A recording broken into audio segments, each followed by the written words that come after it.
flowers of angel hair and ice cream castles in the air and feathered canyons everywhere. I've looked at clouds that way, but now they only block the sun. They rain and snow on everyone. So many things I would have done, but clouds got in my way. I've looked at clouds from both sides now, from up and down, and still somehow it's clouds' illusions I recall. I really don't know clouds. I don't belong here!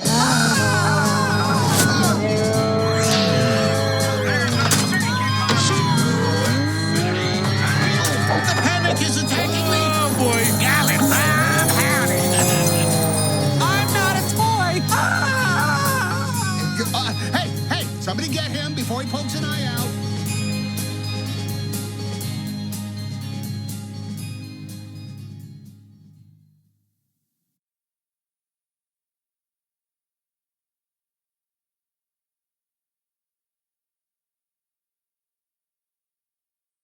You're kidding me. He said that to your face? To my face. And then what happened? So I get real close, right? Mm-hmm. I'm like, I don't care which Cabbage Patch you're from, kid. Give me back my Viewmaster before I knock the dimples off your face. Oh!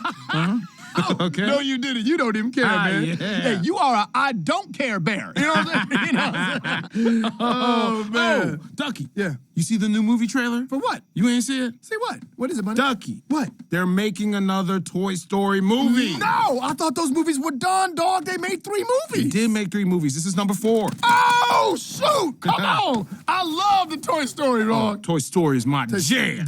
What about Buzz Lightyear's, dog? I am Buzz Lightyear, Space Ranger. And then when he's like, you are a toy. Oh, yeah, that's pretty good. What Do the flying thing he does. Do it. Oh, to infinity and your mom. Wait, what? Yeah. That's not right. You sure? No, that's not right. I'm pretty sure that's it. No, let me show you. To insanity and a blonde. What are you even That's how it goes. saying? No, that's how it goes. To immunity and respond. To indecency To infrequently. Hey, guys, you got it all wrong. It's to infinity and beyond. That's the stupidest thing I ever You heard. can't go to infinity, dummy. It's impossible. He up here talking about You're infinity. gonna go beyond infinity. You don't know nothing about science.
We all remember Andy as the cute little 10-year-old boy from Toy Story and Toy Story 2.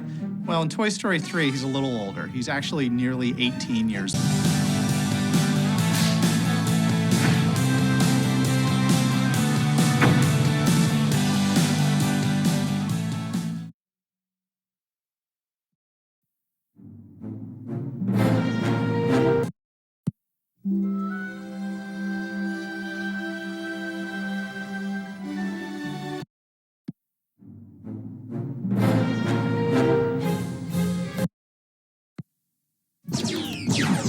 Watch out! No! Greetings. Buzz, you're back. Hey! Where have you been? I'll show you. I don't get it. Huh? Oh, right. Buzz Lightyear Mission Logs.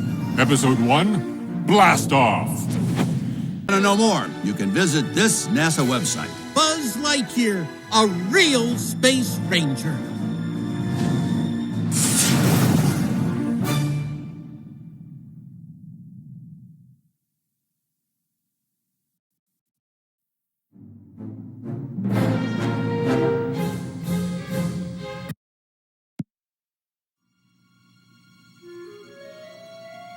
My name is Tia Cratter. I started in 1993 as a digital painter. My name is Bill Wise. I started December 4th, 1994 as a lighting TD. If I had to look back to one moment, it would be with my family at Disneyland. And we went through the Small World ride. And the boat got stuck right in front of this big paper-mache hippo. I saw that and I thought, that's what I want to do for a job. I want to paper-mache hippos. I was really into Star Trek as a child. And this book came out called The Making of Star Trek. You know, inside they had like blueprints, but they also had a lot of photos of behind the scenes. You know, you'd think that that would puncture the illusion, suspension of disbelief, but I was fascinated by that. It's like, oh, that's how they actually do it. What's kind of funny is that even though I don't paper-mache hippos, I've come around pretty close. So now I am a shader art director at Pixar, getting to figure out the surfaces. Every film is the same challenge, really. It is, how do you get it on the screen? But it's also the most exciting part. I burned her head the other day with a magnifying Did glass. you really? Yeah. It's so collaborative here that you just can't take credit for doing one thing. It takes a bunch of people. It's a little bit like herding cats, and what you're trying to do is get everybody to kind of go in the same direction, but, you know, still have their independence and still be able to contribute something on their own, but you're trying to get them to all, okay, this is the movie that we're making. From an art department and a production designer point of view, providing inspiration to all of the crew that follows, and then letting them kind of plus it. Take it to another level, offer other ideas that support this basic idea. When I see the shots come together in lighting, After all the modeling and shading and articulation and animation and effects and everything is done, it really is just this magical new thing.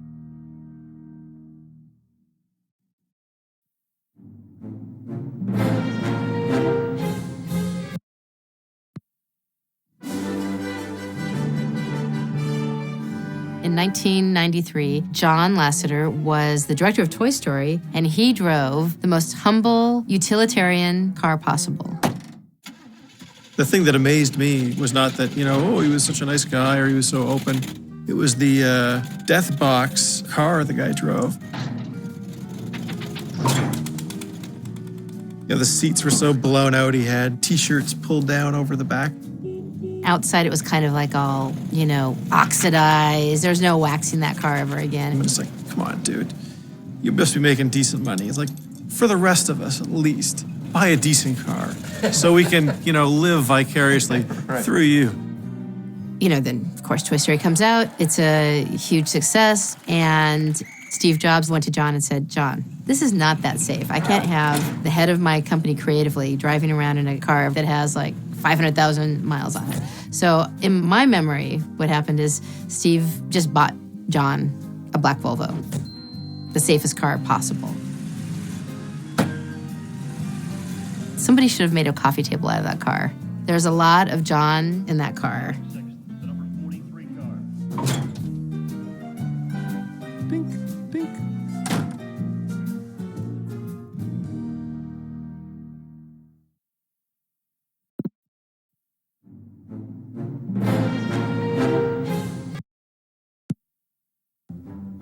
Halloween matters at Pixar. People go crazy. This is so funny to see time and time again what people come up with. The stage was set for a Halloween costume contest, which they held at noon. The grand prize was 2 tickets anywhere American flies in the world. And of course, when there's something to play for, people play hard. I was determined to express myself at Halloween, and I wanted to win. So I decided I was going to be the baby from Tin Toy. I'm a big guy, former rugby player, 6'4", and I'm going to be 295 pounds of 1.5-year-old in a giant foam diaper, handmade, with syrup drooping out of my mouth, and me banging toys trying to get that little tinny toy. And I convinced my girlfriend at the time, hey, Ann, I said, can you shave off all my body hair?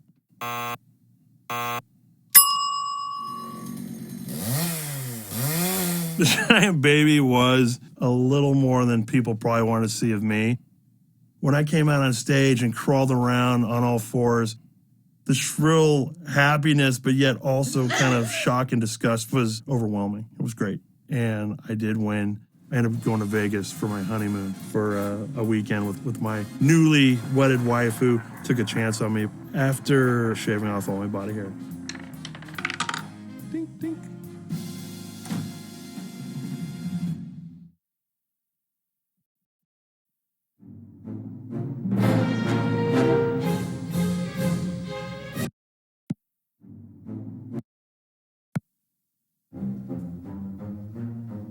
One of the funnest things about the early days of Pixar is we were just so small. In 1991, Pixar moves into this giant building in Point Richmond. We only used maybe a quarter of the space. You'd hear and tumbleweeds going down these empty hallways. So we just started riding around on scooters. Somebody had the idea to actually race the scooters. We had this whiteboard on the wall, and we would record our times, and we'd see how fast we could go down this long hallway, loop around through the warehouse, and come back. Part of the thrill was that it was a convoluted maze. There were 2 90-degree turns in it, and you had to go through several doorways. Well, Tom Porter, one of the original guys, always there, and he is one of the most competitive people on the planet. And he's very athletic. And he just got the best time, and nobody could beat it. We're there late one night, burning the midnight oil, and John gets on one of the scooters and decides that he's just going to try to beat Tom Porter's time because it hasn't been beaten in forever. And he gets some really amazing time, which beat Tom Porter's. And he was so proud that even though it was the middle of the night, he got on the phone, called Tom Porter, woke him up, didn't even say hello, said his time, and Tom Porter just said, "I'll be right there." And the next thing we know, Tom Porter's there. I think in his sweats or still in his pajamas, just like literally jumped out of the bed, got in the car, and proceeded to do the route again and again as fast as he could.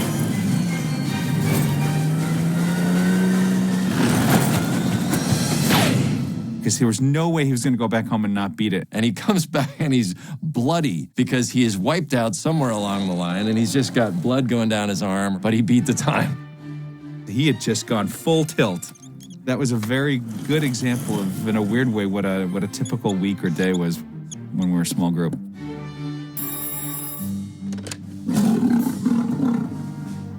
Dink, dink.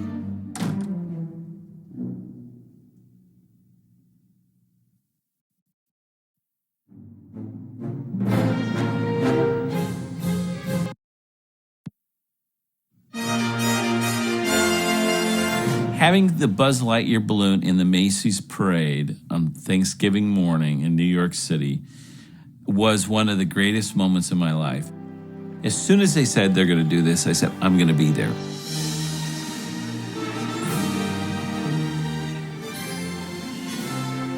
The member of the Pixar team that brought the Buzz Lightyear balloon to life is Roger Gould. Now, Roger Gould has a really special connection to the Macy's Thanksgiving Day Parade. This is really thrilling for me because I grew up here in New York City where they blow up the balloons. I've been watching this happen since I was 2 years old. Since 1995, when Toy Story came out, I've been dreaming of this. He's inside this clear helmet. And until last year, they had never done a clear balloon of any kind. So this is the largest clear dome they've ever made. We walked up and Buzz Lightyear was there. He was all kind of netted over, but just to see his face and to see him laying there, and it was just so exciting.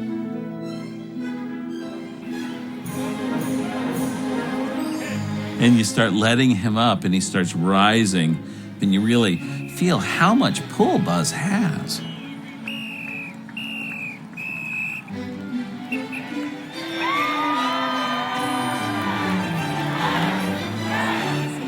We went out onto the parade route, and as soon as we did, the place came unglued. Everybody just started yelling for Buzz Lightyear.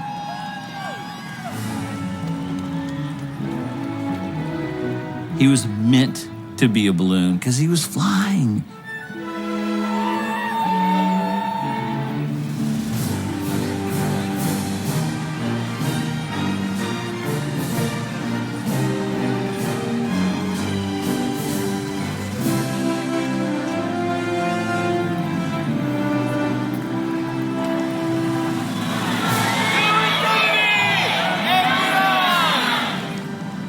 It was so much fun. I'll never forget it as long as I live.